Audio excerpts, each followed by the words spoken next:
It is Monday. The kids are back at school and nursery, and I am back at work. So I've got yarn in the pans at the moment. I've got a bit of skeining that needs to be done, but that's kind of my day. I'm dyeing the I'm making a start on the club dyeing. So the Marvellous Monthly Minis Club today. It'll probably be the Marvellous Monthly Minis Club today and tomorrow. And then Grimm Club, I always call it the Grimm Club, Once Upon a Yarn Club, on Wednesday and Thursday. And then that should leave Friday free to do something else dyeing wise. I haven't quite worked out my plan yet. But yeah, we have talked to our solicitors this morning with regards to the house. And a closing date has been set, as we thought it might be. But the closing date's been set for 11 o'clock on Wednesday. So that's actually a lot nearer than I was expecting. I thought we were going to have a whole week of kind of waiting to know what's happening. So we've put our offer in officially. We've given our solicitor all the information and they'll do it all for us. So we've given them our financial offer. And then we've also kind of said, you know, she's going to play up the fact that we're local. We've got kids in the school already. That we're renting and all of that kind of stuff in the hope. She said it's a solid offer, but the market is crazy at the moment, so you just never know. So we'll find out on Wednesday whether we've had any luck this time round. Eventually something will come up, and I've said before, but we're in a really good position where we're okay where we are. You know, we're fine for schools where we are. We're renting. We're not in any position where we need to move immediately. We just want to buy a house so that we own a house. So yeah, we'll keep you updated as to what happens with the house and everything like that. I have just finished editing yesterday's vlog, so I'm just popping that up. I had tried to record some more kind of talking bits about our walk and tell you a little bit more about the walk, but unfortunately the wind noise was just too bad. So I've not been able to include those bits, but there's lots of lovely views. So hopefully I will get that uploaded shortly. It's just exporting at the moment. Yeah, and then I better get skeining and enjoy the peace and quiet for the fact that for the next couple of hours at least, until I have to pick Arthur up for lunch, the house is quiet.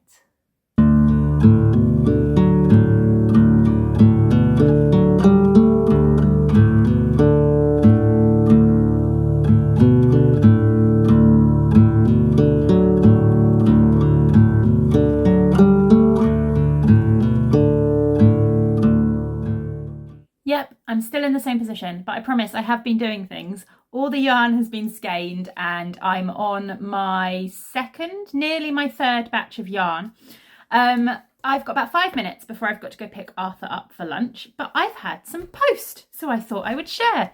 First of all, my order from Bird and Blend arrived because as I said in the vlogs the other day, I was enjoying this tea so much that I did get myself a 150 gram tin. I've never ordered any of their big tins before. I've ordered the occasional kind of 50 gram pouch, and obviously, as you know, we get the tea club, but I've never ordered one of their tins. But honestly, this tea I could drink constantly. This is just like that most comforting kind of, in an evening, this is perfect. And I just know that I will drink this all the time. So yeah, I got a proper one in a proper tin. It smells amazing. So that was quite nice. I love when you order from Bird and Blend and you get like sample tea bags as well. So I got a sample of Mahiti and a sample of Dozy Girl. So those will go in the tea cupboard. And I also got a little sample chocolate pot thingy. Coconut chocolate ganache, apparently. I think it's just like a little treaty kind of chocolate thing. So I will give that a go. And then the other thing that arrived in the post is my yarn from Craft House Magic from her Music from the Movies sock club. So if you've ordered and you haven't received yours yet, then obviously don't watch this bit because I'm about to share it. But I've been enjoying this club so much this year. I missed January, but it's just so much fun. So basically each month Ellie is picking a movie and she's dyeing up yarn inspired by the movie and the song. The idea is that it's kind of the music from the movies. So this year's song, this month, was The Goonies Are Good Enough by Cyndi Lauper from The Goonies. And this is the colourway. How fun is that? I am keeping these all out because I really want to knit socks with all of these. I mean, that's not going to happen this year, is it? It's not going to get them all done, but they are staying out, ready to be cast on at some point when I get my act together. But it's so pretty. So yeah, happy mail day. Right, I need to go and get Arthur. Someone was asking me the other day about safety precautions I take when I'm dyeing yarn, and I thought it seemed a good thing to talk about because I know there's people out there who like to give it a go and, you know, might be interested in doing it. So there are a number of safety precautions you should take if you're using acid dyes. The main one being you should use a respirator, especially when you're working with the powdered dyes. Often if they've been mixed up into a dye stock, I don't always use a respirator. You probably should because there's still kind of fumes from the acid in the water. So if you're using citric acid or in my case vinegar. But I feel personally for me, because we all know what risks we're willing to take. If I'm working with liquid dyes, then I don't worry too much about it. I do work in a very ventilated space. The door is right next to my workspace and it's always open. But if I'm using the powdered dyes, I will use a mask or a respirator. I have one of these ones. Honestly, this needs replacing because I've had it for quite a while and I really should order another one. Had some issues last year, obviously, COVID and everybody wanting masks, finding them very difficult to get hold of, but I'm sure by now they'll be back in stock and I can probably just order another one. I ordered this one on Amazon, but it's a big kind of... The reason you never see me wearing it when I'm dyeing is mostly because I do wear it and that's why you only ever see kind of shots of the dye pans when I'm speckling, but I can't talk when I've got it on. As you can kind of tell, you can't hear me, but it does clip on and these bits clip round the back and it gives a good seal. The thing I like, you can't hear me. The thing I like about this one is that I can use it with glasses and it doesn't steam my glasses up and I don't need to take my glasses on and off and all of that kind of thing. But yeah, I do wear a respirator when I'm working with powders. The other thing is a lot of the recommendations are that you wear gloves, and you will have noticed that I don't tend to wear gloves when I'm kind of using the dyes, and partly that's because I tend to speckle off a spoon. I don't tend to put my fingers in the dye and speckle with my fingers. If I was doing that, then I would wear gloves. And I do get dye on my hands occasionally, and honestly, without wearing gloves, I actually get less dye on my hands than I do if I wear gloves. But yeah, the recommendations are that you should wear gloves when you're handling the dye powder. It's just a risk that I personally prefer to take. I struggle to find gloves that give me the dexterity. I don't want to increase my plastic waste by using disposable vinyl gloves, and yeah, my choice. The other thing I have that I love as a kind of safety precaution is obviously one of the things that happens quite a lot is I'm dealing with a lot of hot stuff. So hot pans, hot water, and things like that. And I have these gloves. They are massive, but they are absolutely fantastic for handling hot pans and hot water. I can put my hands in the water in these gloves and not get burnt. I can use them for handling the pans and not get burnt. And I can use them for kind of getting yarn out the pan. They're not very good for just actually physically handling the yarn because they're quite bumpy, but I kind of more used to handling hot things now, so they're very good. I don't tend to burn myself very often. If anything, the most kind of harm I do to myself are scalds.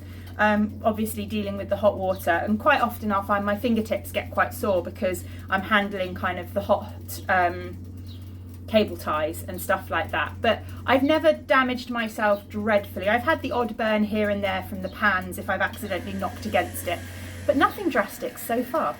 But yeah, there you go, a few safety precautions to take when using acid dyes, in case you're interested. I have been having a go at making something today. I am trying to make a little tiny case, just a little kind of envelope, kind of slip it in kind of case for my new Kindle, because I didn't buy a case with it. So this is what I've done. I'm hoping this is going to work.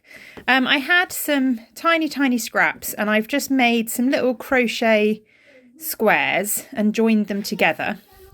And then I'm popping just a single crochet border round. Is it single crochet? That's not, is it? Treble crochets, sorry, whatever they're called. Terminology is not my strong point when it comes to crochet. Around, and then what I'm going to do is join them together. So this is looking about the right size. I'm expecting some stretch. I might block it. I don't know. I don't want to block it massively if I do. I'm just kind of seeing what happens, but this should be okay.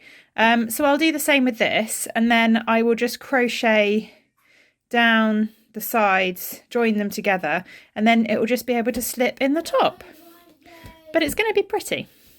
Gave me something to do while I was waiting for my yarn to set as well.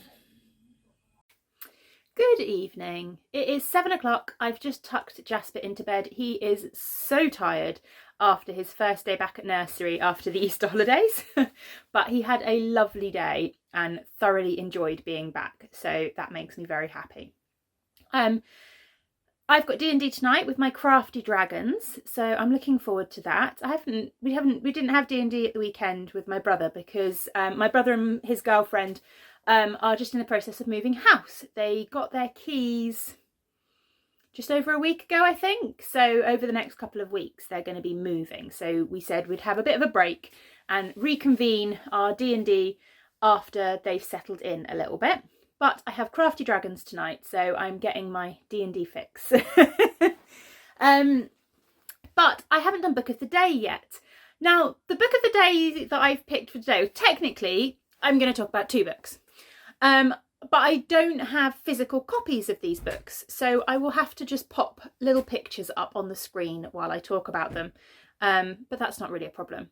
But I thought I would pick a couple of Stephen King books. I've read quite a lot of Stephen King books over the years.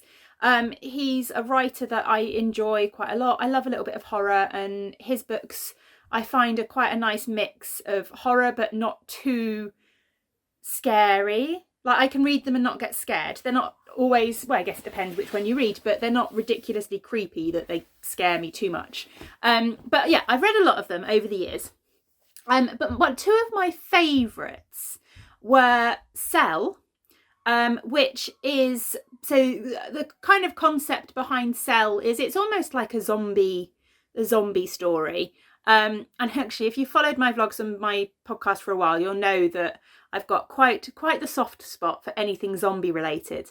But yeah, basically the idea is that cell phones turn people into zombies. And it follows a guy who's kind of trying to reunite with his family because he was separated from them before everything happened, and it just kind of follows his journey through this zombie apocalypse land in an attempt to get to his family, and all kinds of stuff goes on in the meantimes. But yeah, it's a really good fun film. There is a fun book. There is a film adaptation, and I have watched it, but I didn't get on very well with it. I think it didn't necessarily do a very good representation of the book, in my opinion. And the book is one that I enjoyed quite a lot. One of my favourite Stephen King books, I think. And then the second Stephen King book that I thought I would talk about is Under the Dome, which I read this when Arthur was a newborn baby, and it is a chunk of a book. I mean, it's probably that thick. It really is a chunk of a book. But I absolutely loved it. again, basic concept is that there's a town and a dome appears one day around this town. It just appears, and anything that was on the perimeter of the dome when it hit pretty much got sliced in half. Planes crash into it, and yeah, it's all absolute chaos when this hits. And you're kind of following the stories of the people left in the town and them trying to work out what's happened, trying to work out where this dome has come from.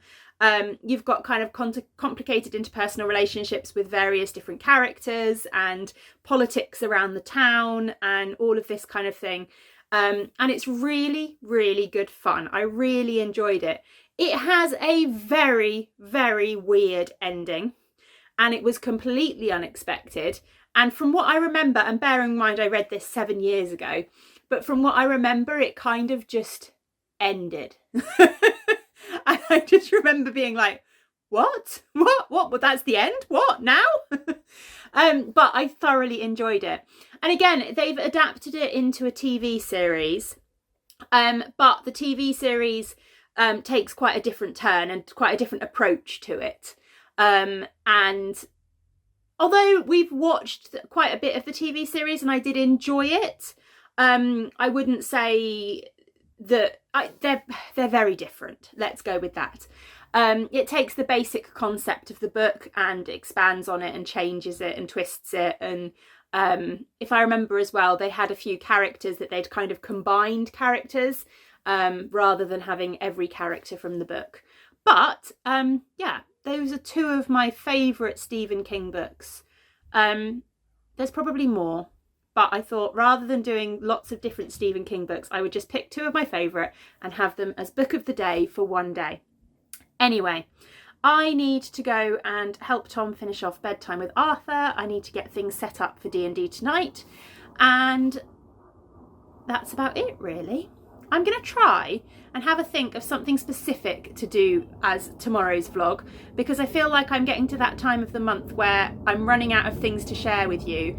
And although I know a lot of you enjoy just day-to-day kind of stuff and things like that, I feel like I need a focus. So I don't know. Maybe we'll do an hour by hour tomorrow. That's always quite fun. We'll see. Anyway, thank you very much for watching as always, and I will see you all tomorrow. Bye.